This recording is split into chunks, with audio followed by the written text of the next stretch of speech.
Hey guys, many of you have been asking me about sushi.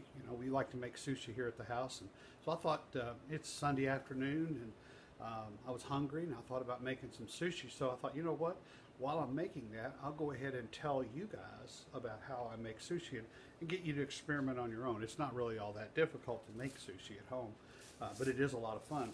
Um, so let me tell you about what you need to have. On hand sushi rice.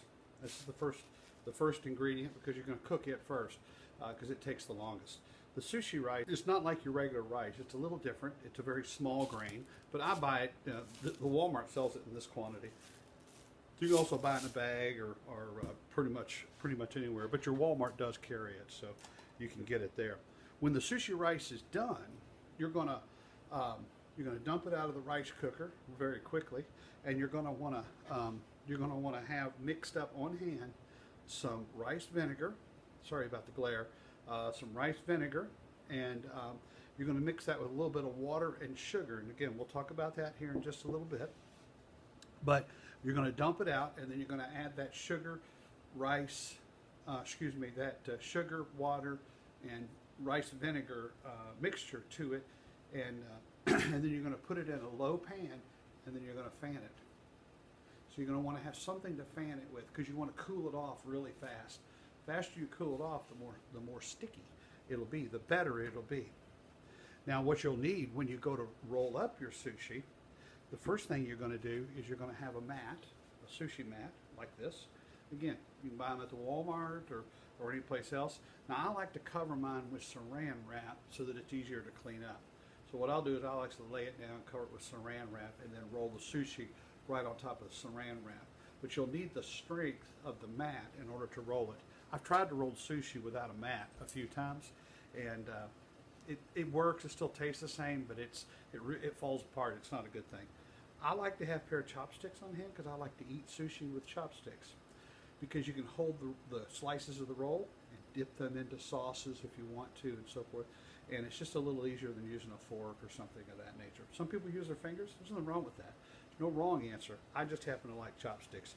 And again, you can buy these right there where you buy the sushi wrap. In order to wrap sushi, you're going to need something like this, nori. This is sushi nori. This is toasted. This is a toasted nori. This one is not. Right? I like them both. Just try them. You can buy them both. Again, you can buy them at the Walmart or pretty much anywhere else. What you don't want is this. This kind of looks like the same thing. It'll be sold in the same place. This is a spring roll wrapper. This is for when you're making like Vietnamese spring rolls. This is rice. It's not the same as the seaweed. It won't work the same. Don't do that. A couple other things that I keep around the house is sushi sauce. And I don't know if it's the same as fish sauce or not. I think it's a little different, but it's a really good, it's a good sauce if you like it. Some people don't. Wasabi, you're going to want wasabi. Now I like to buy wasabi in a jar like this. This is a jar of powder, and so you're going to see the powder inside there. I'm getting low on wasabi, but this you're going to dump some of that powder out like in a small bowl, and you're going to mix it up into a paste, and that paste will be your wasabi. You make it as thin or as thick as you like. If you're going to put it inside the sushi, I recommend you make it a little bit thin. It's easier to spread out. If you get it too thick, it gets too hot, and it will burn you. It will burn you because remember, it's almost like horseradish. It's very, very tough on you. What also you want to put inside the sushi is there's all sorts of ingredients. There are two that. If you want fish, there's two kinds. Now this is a fully cooked crab classic. Again, you can buy this at Walmart or pretty much anywhere. And if you look at it, it looks like crab legs, but it's really a fish. But it's fully cooked. You could eat this right out of the package. And some folks don't want to eat sushi because they want to eat raw fish. This is not raw. You could also saute this in some butter and garlic and make it even more cooked feeling and roll it into sushi. The thing to remember is you can put pretty much anything you want in sushi. Chicken would be good in sushi. Cooked chicken, obviously. Don't put raw chicken in sushi, and that would be good. I have put scrambled eggs You know, one morning I had some sushi rice left over, and I was scrambling some eggs, and I made breakfast sushi by simply putting everything I was going to eat in, you know, as breakfast in a sushi roll. And it was quite delicious. I like putting Philadelphia cream cheese in my sushi. And what you do is you cut it up so that it's in little strips, and you can roll that up in the sushi. Let me show you one other thing. Got over here in the freezer. I think it's kind of important. This is frozen salmon. And a lot of people like to put salmon in their sushi. I do. I'm not going to today because I haven't followed this. But if you buy fresh salmon, what you want to do is you want to put it in the freezer. I know that sounds counterintuitive. So you want to put it in the freezer and let it freeze for a week, and 3 days minimum. And then you want to let it sit in the refrigerator and thaw out a day or so before you actually use it in your sushi. It's quite delicious raw in sushi. That is a fact. But you want to freeze it to be sure there's no bugs in it. Because a lot of people talk about they don't want to eat sushi because they're afraid they're going to get parasites from the fish. That's how you stop that. You put it in the freezer and you freeze it for at least 3 days before you start, and that will kill that off. You're going to want soy sauce around. Soy sauce is not used in the making of sushi, but it is a wonderful thing to dip your sushi in. And one of the things that's a lot of people like to mix these two together. You're welcome to do so, but it's I recommend against it. All you're doing is making hot soy sauce, and that's not tasteful. One other ingredient that I forgot to get out to show you, it's over here, is sriracha. I like sriracha, just a little squirt of sriracha down my roll as I'm making a sushi roll. If I'm going to make like sometimes you'll see a little log with a piece of raw salmon or tuna or something on it, I like to make a little dent there and put some sriracha, this red hot sauce, in the rice, let it soak into the rice, and then put the fish on top of that. I like it that way. If you don't like the hot, don't eat it. But the sushi rice is going to be good anyway. So you can make sushi as a roll. There's all sorts of rolls. You can roll anything you want up in it. I like putting long strips of celery in mine because I like the crunch of the celery. You could put carrots. If you're going to do carrots, you're going to want to shave those carrots with a vegetable peeler so that you don't have chunks of carrots in your sushi. Instead, you're getting the flavor of the carrot, the root flavor of the carrot, but you're not getting that chunk because sushi is kind of smooth when you eat it, and you want it to stay that way. You could put lettuce if you want a little more crisp. You could chop up lettuce. I like to use romaine hearts is the kind of lettuce I like to use because it's crispier than head lettuce and it chops up better. So you can use just pretty much anything. Avocado is really good. And again, you're going to cut it and then put it in strips. I don't have any avocados today, so I won't have any avocado in mine. I like avocado. Cucumber. If you're going to use cucumber, buy an English cucumber, and the English cucumber has no seeds in it. Then you can cut it in long strips and lay those strips in your rolls so that they roll up. And you'll see all this. We'll assemble a couple of rolls before the day's out, and you'll see what I'm talking about. But anyway, that's the kind of the basic ingredients. Get those, put them in your house, and keep them in your house. We keep this stuff around because I like to make sushi, and you can do that within a few minutes. It's pretty easy. And we're going to start by making sushi rice in just a minute. Okay, the first step is that we need to actually make the sushi rice. And I just move the camera up just a little bit. I use a rice cooker. That's how I always cook rice. But what you want to do is you want to take your sushi rice. You want to measure. I'm not going to make much. It's just me eating it. Gay doesn't eat sushi, so what I'll do is I'll measure out a cup of rice, and I'll put it in this strainer. Because what I'm going to do is I'm going to rinse it. You want to rinse it until there's no starch on it, and what that does is that'll make it more sticky. If it's got a lot of starch on it, you'll know that it has starch on it when you pour it in your rice cooker. If it's got that cloudy water, the water ought to be clear when you put it in there. You want to use cool water, and I'm just rinsing it in the sink. That's all I'm doing it, and we'll get all this all this off of there, and then you just put it in the rice cooker. Now, I'm going to go ahead and cook the rest of this because there's not much left in this container. So about a cup and a half is what this is. Now my rice cooker it's kind of an even. I put a cup of water in for a cup of rice. And so what we'll do is we'll get this rice all rinsed so that there's no starch on it. That starch that just kind of floats around in the bag and so forth. And that's what keeps it, like when you make it normally in the pot just for regular rice, that's what makes it not sticky, which is the way you want it. You want it to be, individual rice kernels. But with sushi, you're going to want it to stick to itself after it's all said and done. So what we'll do is we'll add a couple of cups of water to this thing. Love a rice cooker because it's automatic. When it gets done, the rice is done. Close the lid. Turn it on. It's white rice. Turn it on for white rice, and it'll be done in half hour. Now, one of the things I like to do is while the rice is cooking is I go ahead and make what's called the sushi stew. This is the stuff, the vinegar, sugar, and water mixture that you're going to put on the rice when it comes out of the rice cooker.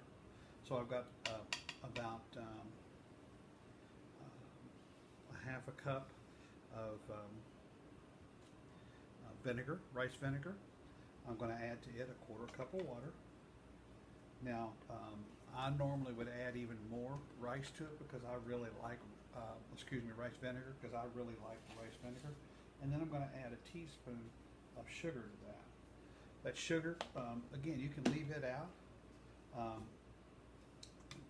You can do it any way you want. As a matter of fact, I'm told that sushi stew is the secret ingredient that sushi chefs have. Because, salmon is salmon is salmon, tuna is tuna is tuna. Nori, pretty much the same. Rice is the same.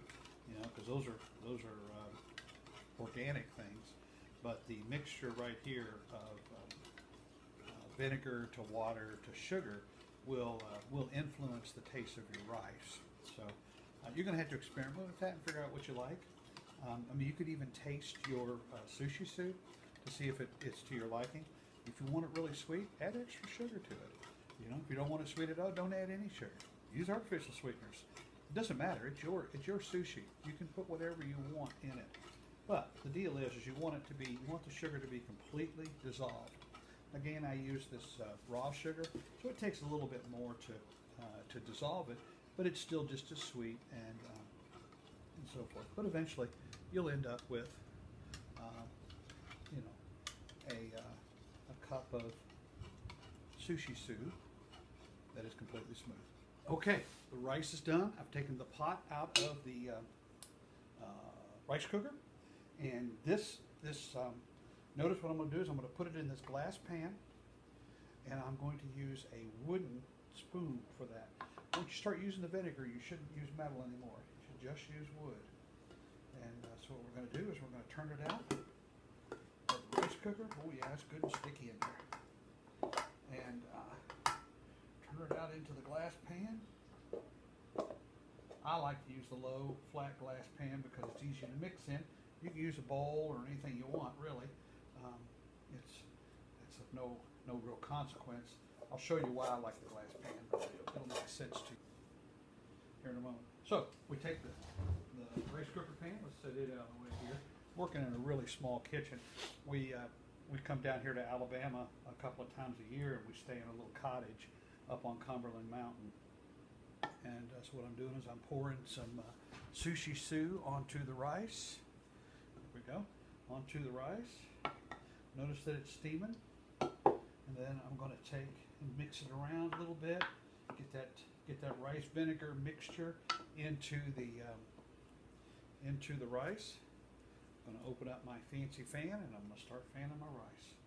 Now, if you can rub your belly and pat your head at the same time, then you can stir and fan at the same time. I'm not sure I can do that. Usually Gay will help me with this. She'll fan and fan and fan. I've tried setting up like a house fan or something to blow on the rice. that doesn't work so well for me. I tend to hit the fan and so forth. So anyway, you can give it a good cool here. The idea is we want to bring it down. We want to bring the temperature down kind of quick. And so I'm going to add the rest of the sushi stew to it, because that's going to be about right that I made. You can't really see it, but what's happening is the rice is starting to get shiny, and as that vinegar mixture mixes with it, and as we cool it down. And notice there's no steam coming off of it, so we've already brought it down quite a bit. And but the idea is to just bring it down real fast, as fast as you can. And so now you can see why the flat baking pan really works. It lets me spread the rice out. It's glass, not metal, and my spoon. I'm using a wooden spatula like that because it lets me pick up quite a bit of the rice at a time. And just cooling it down. At any rate, this will take just a couple of minutes. Take your time. But don't take your time. Get with it and get it cooled down. And once I get it cooled, I'll set up to roll some sushi, and I'll show you in just a minute. Okay, the rice is cool, and it's right here. It's a little off camera. What I've got is my saran wrap covered sushi mat, and remember we covered that earlier. And I put a sushi wrapper, a nori sheet on top here. Now I like to put the rice on the inside. You can, once you spread the rice on here, you could turn it over and have the rice on the outside too. Nothing wrong with that. It tastes about the same, but it looks different. Also, if you wanted to roll it in sesame seeds or something like that, that would be how you would do that. Now, they recommend that you use your fingers. If you're going to use your fingers, you want to get a bowl of water handy so that you can wet your hands so that the rice doesn't stick to your hands. I'm happy to use my rice paddle to spread the rice out, but you'll notice what I'm doing is I'm trying to spread it out evenly across all of the nori sheet. Just it's like putting spackle on a wall or anything else, right? Just trying to get it even, and it's pretty thin. I mean, you can maybe one rice kernel thick, or two, but not thick like a bite of rice on every inch of it, because remember you're going to roll it up, so you're going to like triple and quadruple and have all sorts of extra rice or extra layers as you get done. And so just bear with me. This takes just a minute. This is the hardest part. All right, getting the rice on the sheet and getting it somewhat even, so that if it hangs out the end, don't worry about it, because you'll see why here in just a minute. But the idea is to get it completely covered and about the same thickness all over. So now I've got this thing of rice. What I'm going to do is I'm going to take one of the crab, the imitation crab meat, and I'm going to split it, because it splits really easy, right? It just comes apart. And I'm going to put it on there. I'm going to set me a cream cheese on there, because I like cream cheese on mine quite a bit. I'm going to try these peppers, because I think these peppers are going to be delicious on sushi. Remember, it's your sushi. You can put anything you want on it. This is going to be highly non-traditional sushi, okay? Because I don't have all the right ingredients. But what I want to encourage you is that you can do anything you want with your sushi. It's your sushi. Anything you like. I like celery in mine. Again, it adds a little crisp to it, and it causes it. I think it's just a good flavor. Now, I also like wasabi. Remember I told you we were going to mix wasabi up? I showed you the powder. So what I've done is I've mixed it up. Again, notice there's no metal utensils here. That you don't want that metal. That metal taste will get off into your wasabi and into your rice because of the vinegar. So you've got to be careful. Now this, I happen to know that this is not wasabi, that it is very hot. So while I'm going to I'm going to use it generously, I'm not going to coat it, right? Because it is hot. I happen to know that it is. I notice even I've still got some rice on my fingers. Got a towel here. It's rice on my fingers. Okay, so that's all the ingredients that I'm going to put in this particular roll. I may put a little sriracha. Sriracha is hot as well, but remember, it's a different flavor than the wasabi. Just a thin little little row of that, and then you take your mat and you simply roll it. And you're literally rolling it up. Now this is where it gets a little tricky because you've got to tuck it in to itself so that it gaps over. Right, so you're pushing it. I'm pushing it with the mat, right? You can't push it with your fingers; it just won't work, right? And now I've already got a roll, right? It's already rolled up. But what I'm going to want to do is I'm going to want to squeeze it a little more.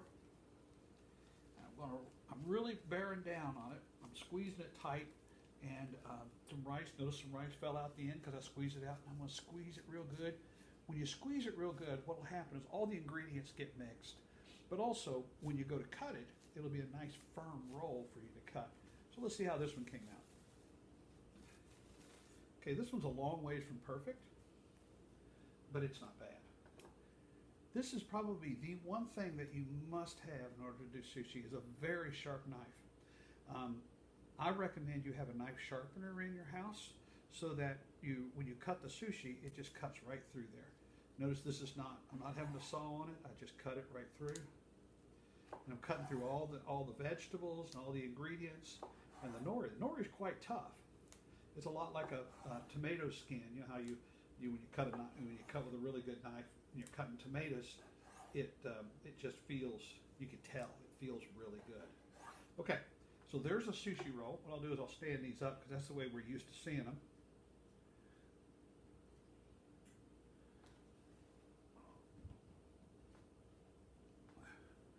I'll stand these up because this is the way we're used to seeing them. Now, notice that the two end pieces are kind of sloppy. They're still edible. Don't forget. See, I get rice on my fingers. Now, what I like to do is to take a glass bowl. Notice I'm still using glass. I'll put the soy sauce in there. This is kind of a dipping bowl, right? So I'm going to dip it. So, you take your chopsticks. Here's one of those end pieces that are all sloppy, and it'll fall apart on me if I'm not careful. I mean, oh my, is it good.